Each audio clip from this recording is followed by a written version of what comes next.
राजस्थान की अंता विधानसभा इन दिनों हॉट बनी हुई है क्योंकि यहाँ पर उपचुनाव है और सभी की नज़र इसी पर है। बीजेपी और कांग्रेस से दो बागी भी चुनाव मैदान में हैं, नामांकन दाखिल किए हैं और अब चर्चाओं के दौर हैं जो देखने को मिल रहे हैं कि दोनों बीजेपी की चिंता कैसे बढ़ा रहे हैं। हमारे साथ बातचीत करने के लिए वरिष्ठ पत्रकार मुनीश अरोड़ा सर हैं, जिनसे हम बात करेंगे कि वे इसको कैसा देखते हैं। सर, बड़ी चिंता बीजेपी और कांग्रेस के लिए दोनों ने बढ़ा दी है। एक तो पूर्व विधायक भी हैं जिन्होंने भी नामांकन दाखिल कर लिया, तो दूसरी तरफ नरेश मीणा जो कांग्रेस की मुश्किलें बढ़ा रहे हैं। कैसे देख रहे हैं अंता की इस राजनीति को? देखिए, अंता की राजनीति बड़ी दिलचस्प हो गई है। अब ये समझने की कोशिश करनी चाहिए हमें कि क्या वसुंधरा खेल कर रही है या कांग्रेस खेल कर रही है या कौन कर रहा है। हनुमान बेनीवाल खेल कर रहा है, पर खेल तो हो रहा है और पूरी तरीके से हो रहा है, क्योंकि जो समीकरण है वो 2,17,000 वोटों का कुल है। उसमें सबसे ज़्यादा मेघवाल समाज के वोट हैं, अनुसूचित जाति जहाँ से अभी रामलाल जी खुद खड़े हो गए हैं बीजेपी के बागी, जिसके लिए मदन राठौड़ ने कहा कि हम समझाइश कर रहे हैं, नहीं हो तो पार्टी से निकाल दिए जाएंगे। वो एक धमकी है, वो एक अलग चीज़ है।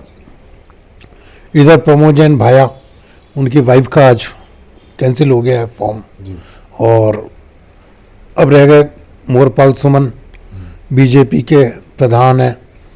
अब उनको अंदर ही अंदर प्रभुलाल सैनी से भी मुकाबला करना है। प्रभुलाल सैनी 2 बार वसुंधरा के यहाँ जाके आए, वो फोटो भी सबके सामने है।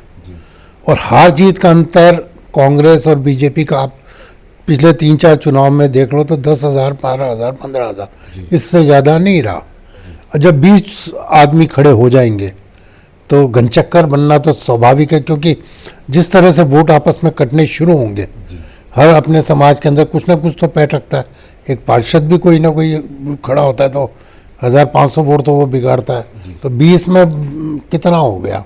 तो जो वोटों की जो गणित है वो लास्ट डे पर जाकर समझ आएगी, उससे पहले समझ नहीं आएगी। क्योंकि जिस समय पर ये चुनाव होगा उससे 2 रात पहले क्या खेल जमता है, क्या गणित बैठती है, कौन कितना एक्टिव होता है, कौन किसको सप्रेस करने के लिए दौड़ता है, वो अंदर जो करंट होगा वो इस चीज़ का डिसाइड करेगा। वरना इससे पहले ये आज कोई भी महारथी आके ये कह दे कि ये होगा, तो मैं तो 45 साल से चुनावों को देख रहा हूँ, नामुमकिन है। क्योंकि अभी तो पत्ते खुलने शुरू हुए हैं। अभी लास्ट डे जब आएगा, जिस 26, 27, 28 तारीख को जब नाम वापस होगा, तब जाके पता लगेगा कि क्या कितना प्रेशर में बीजेपी की क्या जो बागी है वो आता है या नहीं आता है। हनुमान बेनीवाल नरेश मीणा के लिए दौड़ते हैं कि नहीं दौड़ते, वो सब चीज़ें आने वाले समय पे डिपेंड करती है। आज कहना बहुत मुश्किल है। नहीं, पर सर, रामपाल मेघवाल जो भी नामांकन दाखिल कर चुके हैं, नरेश मीणा दूसरी तरफ जो कांग्रेस से टिकट मांग रहे थे उनको नहीं दिया, वो भी नामांकन दाखिल कर चुके हैं। तो ये दोनों कई बागी ऐसा ना हो कि बीजेपी कांग्रेस की पूरी उस तरह से चिंता बढ़ा दे। चिंता तो बड़ी हुई है, इससे तो मना कर ही नहीं सकते। क्यों 4 एंगल का चुनाव हो गया। एक तरफ तो ये 19-20 हो गए, बाकी एक तरफ ये हो गए, क्या नाम है आपके, प्रमोद जैन भाया हो गए, उनका अपना आधार है। उन्होंने मैक्सिमम 93,000 के आसपास वोट लिए हुए हैं वहाँ पे, और उसके बाद 63 पे आए, तो 30,000 का वोट तो अंतर उन्होंने डंप खाया है ना, डाउन हुए हैं वो 30,000 का। और जीत का अंतर 8,000, 10,000, 15,000, तो 15 खेल तो होना ही है। फिर प्रभुलाल सैनी समाज बहुत बड़ा वोट रखता है। मोरपाल सुमन जहाँ अपना वोट रखते हैं, तो क्या प्रभुलाल सैनी के अपने वोट बैंक नहीं है? देखिए, राजनीति के अंदर लास्ट डे पर आप 11 बजे अगर चुनाव बूथ पर पहुंचते हैं तो आधा पार्टी वो चुनाव वैसे ही हार जाती है।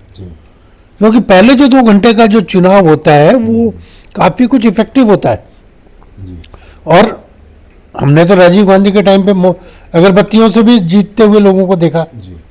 अगर ऐसी परिस्थिति आ जाती है तो अगरबत्तियां भी जिता देती हैं, वो एक अलग माहौल होता है।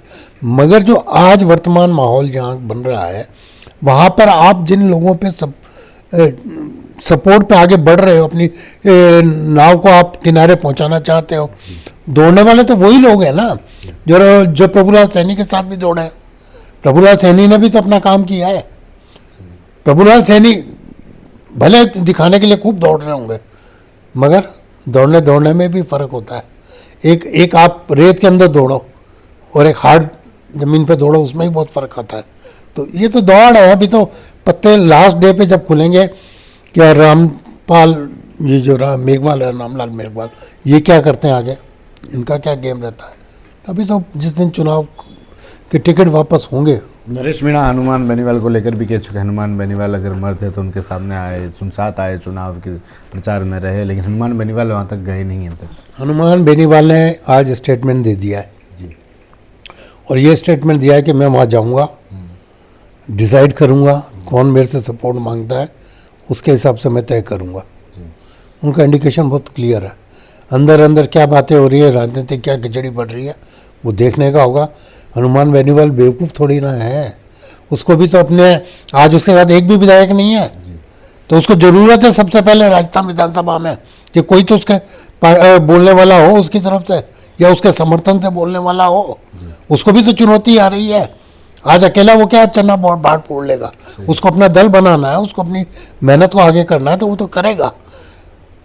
खुलकर नहीं कह रहा, मगर इनडायरेक्टली तो कह ही रहा है ना कि अगर वो जुड़ता है तो नेचुरली नरेश मीणा ऊर्जावान तो है, आगे काम आ सकता है। आज मुझे ज़रूरत है तो कल आपको भी तो ज़रूरत है। राजनीति में तो हमेशा ज़रूरत ही काम आती है आपका। मेरी आज मुझे कोई लाभ आप दोगे तो मैं नेचुरली जब समय आएगा को दूंगा। आज ये जो रामलाल मेघवाल जो खड़े हुए हैं बीजेपी के, वो क्यों खड़े हुए? प्रभुलाल सैनी क्यों नहीं हुए? सुमन को क्यों लाया गया आगे? क्या ये अपना लाभ नहीं देख रहे?